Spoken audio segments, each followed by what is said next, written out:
Experiment के दौरान एक समुद्री जीव विज्ञानी ने पानी से भरे एक बड़े टैंक में शार्क को डाला। कुछ देर बाद उसने उसमें कुछ मछलियां डाल दी। 4 मछलियों को देखते ही शार्क तुरंत तैरकर उनकी ओर गई और उन पर हमला कर उन्हें खा लिया। समुद्री जीव विज्ञानी ने कुछ और मछलियां डाली और उन्हें भी तुरंत शार्क ने खा लिया। अब समुद्री जीव विज्ञानी ने एक कांच का मजबूत पारदर्शी टुकड़ा उस टैंक के बीचों बीच डाल दिया। अब टैंक 2 भागों में बंट चुका था।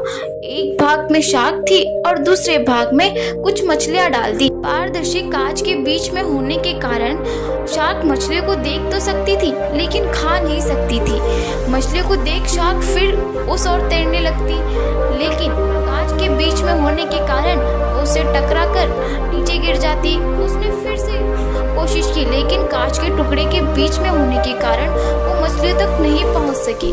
शार्क ने दर्जनों बार पूरी लगन से मेहनत करी लेकिन वो मछलियों पर हमला करने में नाकामयाब हो गई। कई दिनों तक शार्क उन कांच के टुकड़ों के पार जाने की कोशिश करती रही लेकिन सफल ना हो सकी। अंततः उन्होंने हार मानकर उसने एक दिन कोशिश करना छोड़ दिया और टैंक के अपने भाग में रहने लगी। कुछ दिनों बाद समुद्री जीव विज्ञानी ने टैंक से वह कांच का विभाजन हटा दिया, लेकिन शार्क ने कभी उस पार जाने की कोशिश नहीं की और वह अपने ही भाग में रहने लगी, क्योंकि एक काल्पनिक विभाजन उनके दिमाग में बस चुका था और उसने सोच लिया था कि वह उसे पार नहीं कर सकती।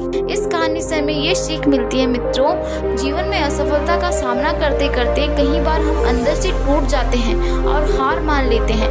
हम सोच लेते हैं कि अब चाहे कितनी भी कोशिश कर ले सफलता हासिल करना नामुमकिन है और उसके बाद हम कभी कोशिश ही नहीं करते, जबकि सफलता प्राप्ति के लिए कई बार प्रयास आवश्यक है। परिस्थितियां बदलती रहती है, इसीलिए अतीत की असफलता को दिमाग पर हावी न होने दे और पूरी लगन से फिर से मेहनत करें और सफलता आपके कदम चूमेगी। वीडियो पसंद आई हो तो लाइक करें, चैनल को सब्सक्राइब करें और बेल आइकन जरूर दबाएं ताकि जब मैं नया वीडियो अपलोड करूं तो सूचित किया जा सके।